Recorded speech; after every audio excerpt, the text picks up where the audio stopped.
thank you for making the time on this week, and it's an opportunity for the leader of the Conservative Party of BC, the leader of the official opposition in the BC legislature, to have a chance to meet the Korean media and through you, the Korean community. So I'm very happy to be here with the leader, John Rustad, who has been working very hard for British Columbians and can be a strong voice for various communities. So today I'm very proud to introduce you to the Korean media that is very active and keeping the whole community informed, a community of about 80,000 plus individuals.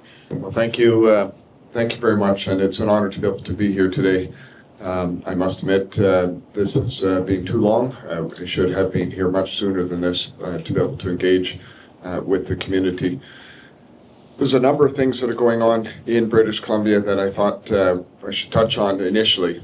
And what I mean by that is obviously there are many, many issues that we are facing as a province, whether it is our trade relations, whether it is our economy that is struggling, whether it is our healthcare that seems to be in a significant crisis.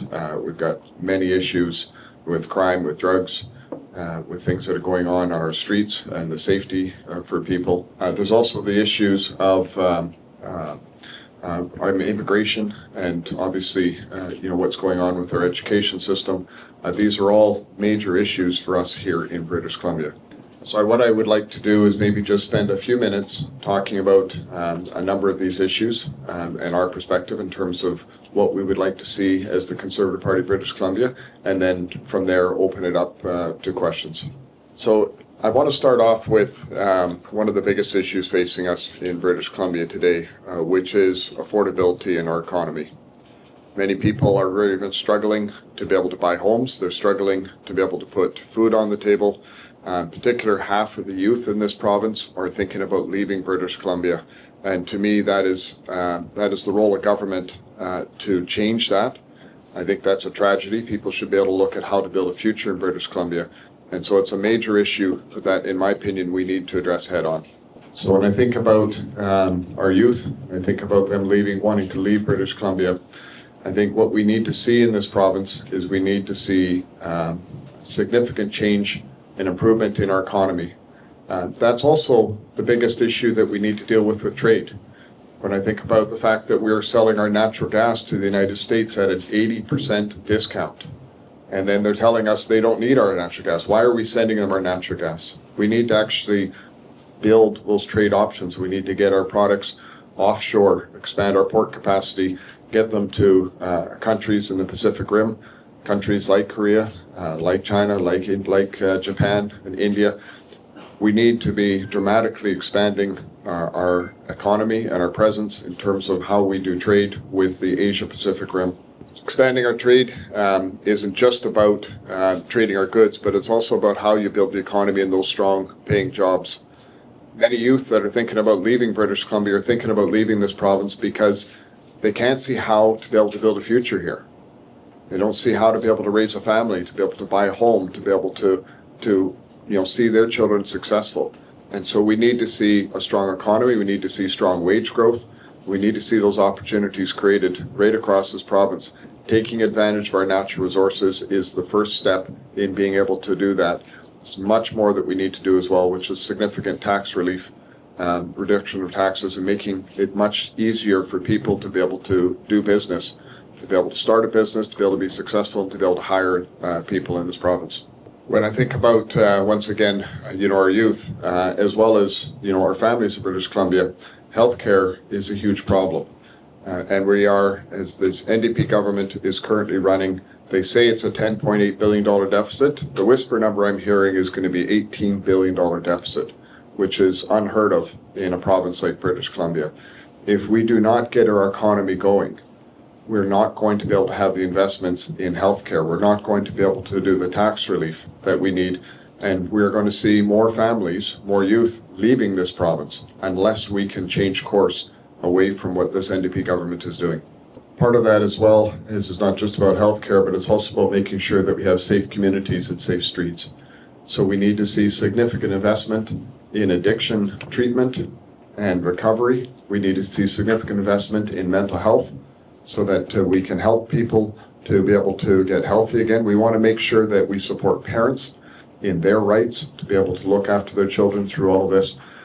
But once again, in order to be able to see these investments, we need to have a strong economy. We need to significantly change what's happening in this province. We do not have that ability to do those kind of investments today because of the deficit and the way our economy is going. So in order to see that strong economic growth, we have to also face the reality that British Columbia does not have the workforce that we need. What I mean by that is there'll be 1 million job openings over the next decade. We're only going to graduate 500,000 students. So we need immigration. We need to see people being able to come into this province. However, the process that we're doing from Ottawa is not working for British Columbia. British Columbia needs to take control of our own immigration. We need to do targeted immigration to make sure people can come in, have the skills to be able to meet, whether it's doctors or nurses, whether it is truck drivers or electricians, whatever the case may be. We need to make sure that we have those abilities. We need to be able to support, of course, our students that are here to be able to do this. But it's a big step that we need to do as British Columbia to make sure that we're meeting our needs and not having it dictated from 3,000 kilometers. So we'll take control of our own immigration and we'll make sure that we're meeting our needs here in British Columbia.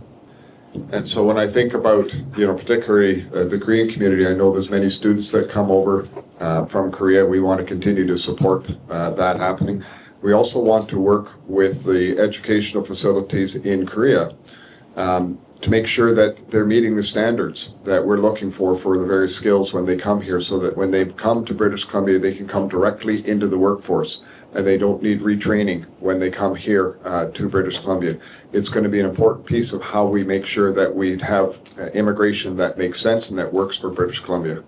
I actually am very optimistic about British Columbia's future. Despite the fact we have massive deficits, despite the fact that it is so difficult for business to be able to operate, and we have youth leaving this province, I believe strongly in what we can do as this province. I believe that if we take advantage of our natural resources, if we can see those strategic investments that are needed, if we can take control of things like immigration, we'll be able to address housing, we'll be able to address the affordability, we'll actually be able to build once again a province that people can have confidence to build a future in. But it's only possible to achieve this, quite frankly, if we have a change in politics in BC. We have to stop with all of this ideology that's happening. We have to get focused on the basics. We have to make sure that everything that we do within government is done efficiently. We need to be able to look at savings there. And I'll give you just one example in healthcare. We have 11 times more administration in healthcare than they do in Germany, even though Germany has twice the population of Canada. We've just got so much administration and bureaucracy. We have to get big changes there. We have to get bureaucracy out of the way and unleash our potential as a province. I just want to give a couple of other examples of the overburden that we have in our bureaucracy and stuff. It can take 3 to 5 years to do housing projects here in the Lower Mainland. In Denmark, it takes 2 months. Why does it take so long here? It doesn't need to take that long. In British Columbia, it can take 15 years to get a mining permit. In Sweden, it takes 2 years. Why does it take so long in British Columbia? We need to look at these other jurisdictions in terms of how they do it, and we need to make changes in British Columbia so we can be far more efficient and unleash our economy and potential. So if we can do this, if we can get our minds open, if we can take advantage of our natural gas in trading with the Asia Pacific, if we can tie more closely into that, then we can then go to the Americans and say, you're our greatest allies, you're our greatest friends, but if you don't want our goods, that's okay, we can trade elsewhere. We need to be treated fairly by the Americans, and we are not being treated fairly today. But we only can make those changes if we can come from a position of strength. And that's what we need to be able to do in British Columbia. It builds a future for our youth. It helps with affordability, addressing these issues that we have in our economy, our healthcare, whether it's the drugs and addiction. But most importantly, it puts us in that position of strength to be able to fulfill what I believe people came to British Columbia for, which is to be able to build a future here. And under David Eby and the NDP, we've seen the opposite happening. We've seen our trade with Asian countries decline. We've seen our reliance on the Americans expand. We have not been able to get our products offshore. We become very reliant and we become very weak. And that's why we need these changes. What we're seeing has to be reversed in British Columbia. And so that'll be my last comments, and then I'll open it up for questions. Hi, I'm Jane, and I'm a student reporter representative of Hamilton TV, and today we wanted to ask a few questions regarding the party's policies. As a leader of the BC Conservative Party, what do you believe is the most urgent policy issue that BC is facing right now? The most urgent issue that we're facing, it's hard to say one thing in particular because so many things are linked. But what I would suggest that the most urgent thing is to change the government. Yeah, but the most, and from a policy perspective, getting our economy going is certainly the largest issue, because if you want to address health, if you want to address crime, if you want to address the drugs, if you want to address affordability and tax relief, you need revenue. And so you need to be able to have a strong economy. And so I think that's the biggest issue that we need to be focused on.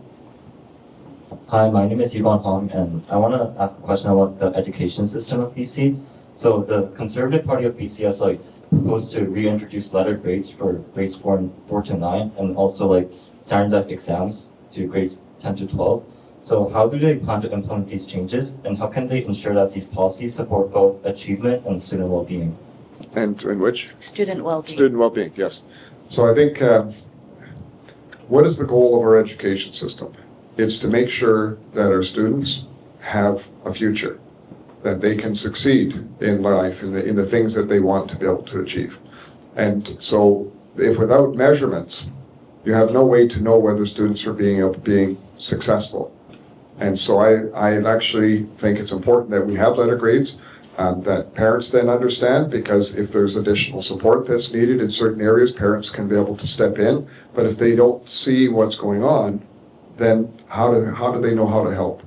And so it's important for me from my perspective of education that we do tests, that we do grading, that we allow people, both students, to know how they're doing, parents to know how they're doing.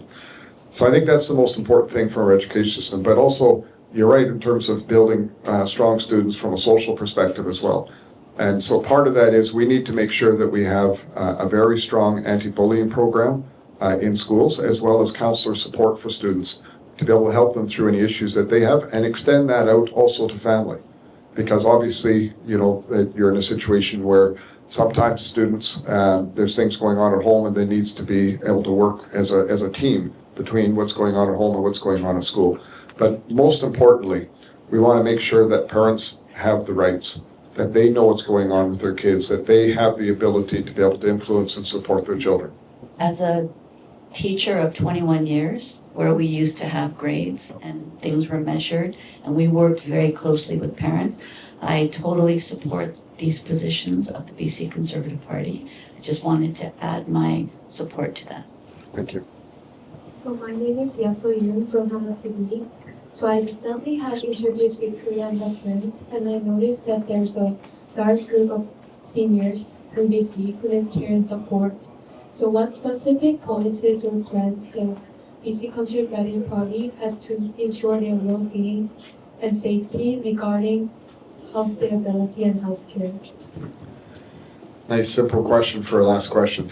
So something I want to just touch on is I really want to thank veterans, people who have served. I want to make sure that we support them. That's why we have a critic who is a liaison to the military and to our veterans, so that we can make sure we're meeting their needs here in British Columbia. When it comes to looking after your seniors, we need some significant investment in that. And so a little bit of complexity here. There's a report that just came out yesterday, showed that 12.5% of the seniors who could be living at home having to go into facilities and on waiting lists because they're not getting support for home. In my own riding, I was talking with one nurse who her job is to try to provide home support for seniors and to be able to stay in their homes.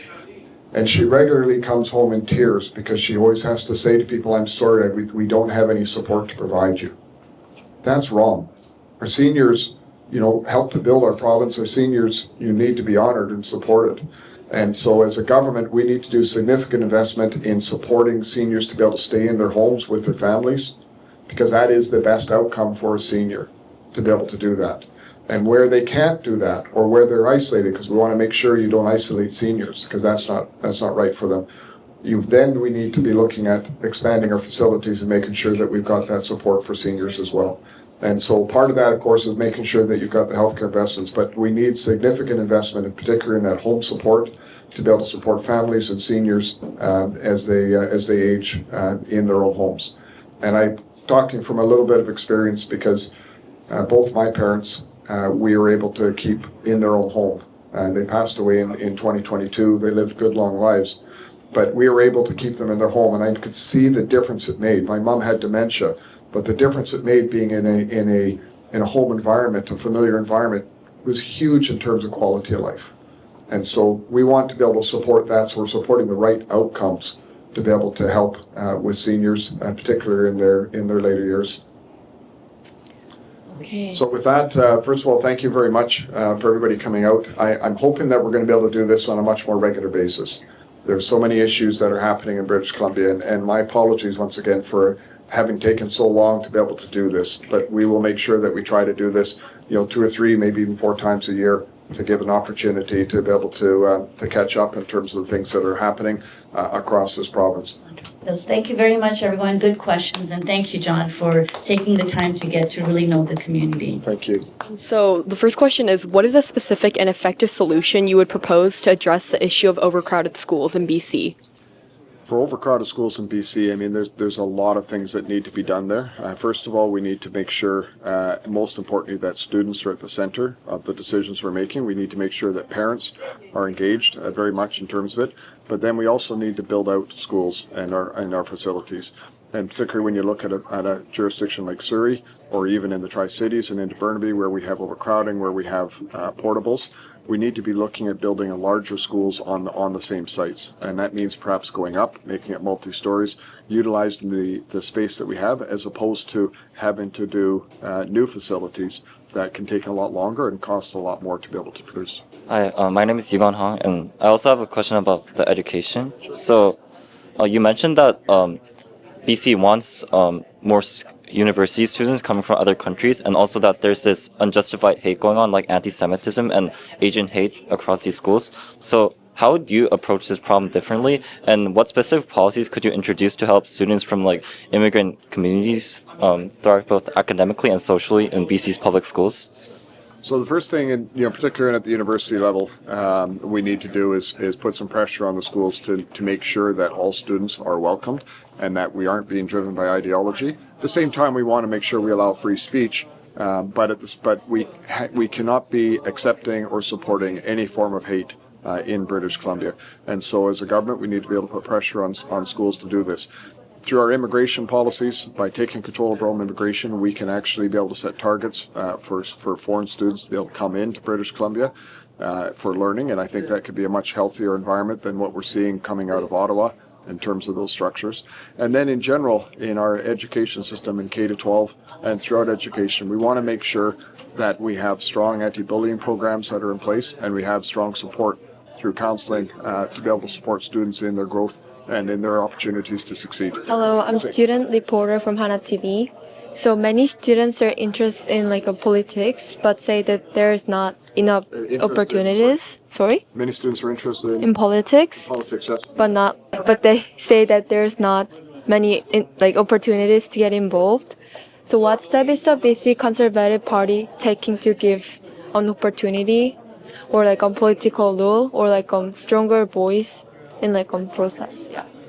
So first of all, I thank you for that question. One of the things I'm really proud about with the Conservative Party is we did something no other Conservative Party in this country is able to do. Our strongest support base is youth 18 to 35. our next strongest support base is ethnic minorities, people that have come to be able to build a future here in British Columbia. And I'm proud of that because people are seeing that option of the Conservative Party being able to help them with being able to achieve what they would like to do. And so what we're doing currently is we're setting up a youth wing within our party. We want to make sure that we continue to expand our outreach to communities like the Korean community. And of course, we want to be able to recruit candidates, people that would like to run for us from these communities. We actually have a very diversified caucus, and as the Conservative Party, we had the most women elected of any Conservative Party as a percentage of their caucus anywhere in the country. And so these are the things that we want to see happen, not because we have targets, but because we want that to be able to reflect, we want our party to be able to reflect who British Columbia is. Well, today was the first media roundtable for BC Conservative leader John Rustad. He wishes to get to know the community, be a voice for the community, and just maintain a long-term relationship. So I'm very happy to have played a small role in being a part of this first media roundtable. Well, the Korean community is a significant community in BC. It's one of the, I guess, in the top 5 communities in terms of size. And we've been here for decades. So I think it's important for all political leaders, in this case, leader John Rustad, to really understand the scope and strengths and the needs of the community. So today was a really good opportunity for media to ask the kinds of questions on behalf of the community that are important to the community. So I think it was a very important event for that reason.